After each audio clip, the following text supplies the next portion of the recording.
ఒక వరుస 6 సరి సంఖ్యల సగటు 61 అయినా అందులో కనిష్ట సంఖ్య ఎంత అని ఇచ్చాడండి.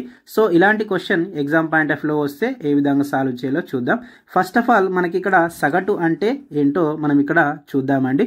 ఇక్కడ యావరేజ్ ఈక్వల్స్ టు రాశుల మొత్తం బై రాశుల సంఖ్య అంటే ఏంటి, some of numbers by count అంటే ఎన్ని వాల్యూస్ ఉన్నాయో వాటి యొక్క సంఖ్య అనేది రాయాలి. ఇది ఫార్ములా అండి. అయితే నేను ఇక్కడ జస్ట్ చిన్న ఎగ్జాంపుల్తో మీకు యావరేజ్ ఏంటో నేను ఇక్కడ చెప్తానండి. ఫస్ట్ మనకి ఇక్కడ 5 సహజ సంఖ్యల యొక్క సగటు నేను ఫైండ్ అవుట్ చేద్దాం అనుకుంటున్నాను. ఎగ్జాంపుల్ ఇక్కడ తీసుకుంటున్నానండి. 1, 2, 3, 4, 5 5 సహజ సంఖ్యల యొక్క సగటు నేను ఫైండ్ అవుట్ చేయాలి. ఇక్కడ డైరెక్ట్గా నేను రాస్తానండి. ఇక్కడ సగటు ఎంత అనంటే 3 అని చెప్పేస్తాను. అదేలా అంటే ఇక్కడ 2 వాల్యూస్ ఇక్కడ 2 వాల్యూస్ వదిలేస్తే మధ్యలో వచ్చేటువంటి మిడిల్ ఆఫ్ ద నెంబరే మనకి యావరేజ్ అవుతుంది. ఒకవేళ ఫార్ములా బేస్ అని అంటే మనం ఏం చేయాలి అని అంటే ఇక్కడ average equals to some of numbers అంటున్నాను.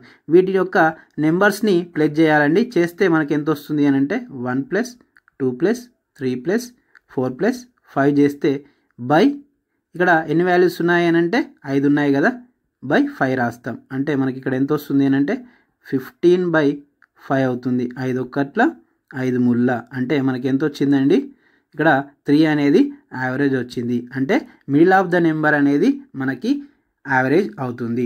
సో నేను ఇక్కడ క్వశ్చన్లోకి వచ్చేస్తే ఇక్కడ మనకు 6 వరుస సరి సంఖ్యలు అంటున్నాడు కాబట్టి నాకు అవేంటో తెలియదు కాబట్టి నేను వాటి యొక్క ప్లేసెస్ రాస్తున్నానండి. ఇక్కడ first place, second, third, fourth, fifth, sixth 6 places రాశాను. అయితే మనకి ఇక్కడ మిడిల్ ఆఫ్ ద నెంబరే యావరేజ్ అవుతుంది కదా. మనకి ఇక్కడ సగటు ఎంత ఇచ్చాడు, 61 ఇచ్చాడు కాబట్టి ఇక్కడ 3 వాల్యూస్ని నేను ఇక్కడ 3 వాల్యూస్ని వదిలేస్తే మధ్యలో వచ్చేటువంటిదే వాల్యూ ఏమవుతుంది అని అంటే మనకి యావరేజ్ అవుతుంది కదా. సో ఇక్కడ నేను 61 అనేది రాశాను. సో ఇక్కడ ఇది ఏంటి అని అంటే మనకి middle of the number average అనేది రాసుకున్నాం. అయితే మరి ఇక్కడ మనకి ఏం అడుగుతున్నాడు అని అంటే కనిష్ట సంఖ్య అడుగుతున్నాడు కాబట్టి ఇక్కడ ఫస్ట్ ప్లేస్లో వచ్చేటువంటి వాల్యూని మనం ఫైండ్ అవుట్ చేస్తే సరిపోతుంది. కానీ మనకి ఇక్కడ యావరేజ్ ఎంత ఇచ్చాడు అని అంటే 61 ఇచ్చాడు. ఇది ఈవెన్ నెంబర్ అంటే కాదండి, ఇది ఆడ్ నెంబర్ కాబట్టి మనకి ఇక్కడ ఈవెన్ నెంబర్కి కన్వర్ట్ చేసుకోవాలి. 6 వరుస సరి సంఖ్యలు అంటున్నాడు కాబట్టి మనకి ఇక్కడ 61 - 1 చేస్తే మనకి ఎంత వస్తుంది అంటే 60 వస్తుంది. అంటే థర్డ్ ప్లేస్లో వచ్చేటువంటి వాల్యూ ఎంత అని అంటే 60. ఇది సరి సంఖ్య అవుతుంది. మనకి సెకండ్ ప్లేస్లో వచ్చేటువంటి ఈవెన్ నెంబర్ రావాలి అని అంటే -2 చేస్తే మనకి ఎంత వస్తుంది అని అంటే ఇక్కడ సెకండ్ ప్లేస్లో వచ్చేటువంటి ఈవెన్ నెంబర్ ఎంత అంటే 58 అనేది వస్తుంది. మనకి ఇక్కడ ఫస్ట్ ప్లేస్లో వచ్చేటువంటి వాల్యూ రావాలి అని అంటే 68కి -2 చేస్తే మనకి ఎంత వస్తుంది అని అంటే మనకి 56 అనేది వస్తుంది. ఇదే మనకి కనిష్ట సంఖ్య, స్మాలెస్ట్ నెంబర్ అవుతుంది. ఇది ఏంటి అని అంటే ఇదే మనకి ఆన్సర్ అవుతుంది. Option A is the right answer. ఒకవేళ గరిష్ట సంఖ్య అడిగాడు అనుకోండి, మనకి ఈవెన్ నెంబర్లో గరిష్ట సంఖ్య కాబట్టి ఇక్కడ 61 ఉంది. దీన్ని మనకి ఇక్కడ +1 చేస్తే ఎంత వస్తుంది అని అంటే 62 వస్తుంది. అది 4th ప్లేస్ ఈవెన్ నెంబర్ అవుతుంది.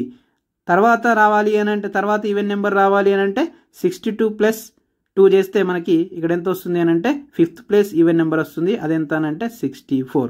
తర్వాత వచ్చేటువంటి నెంబర్ ఎంత అంటే మనకి ఇక్కడ +2 చేస్తే మనకి ఇక్కడ 66 వస్తుంది. ఇది హైయెస్ట్ ఈవెన్ నెంబర్. అంటే 6 వరుస సంఖ్యలలో హైయెస్ట్ ఈవెన్ నెంబర్ ఏంటి అంటే 66 అనేది ఆన్సర్ అవుతుంది. మన వీడియోస్ గినుక నచ్చినట్టయితే లైక్, షేర్, సబ్స్క్రైబ్ చేయడం మర్చిపోకండి. ఇలాంటి కంటెంట్ కోసం మన ఛానల్ని తప్పకుండా ఫాలో అవ్వండి.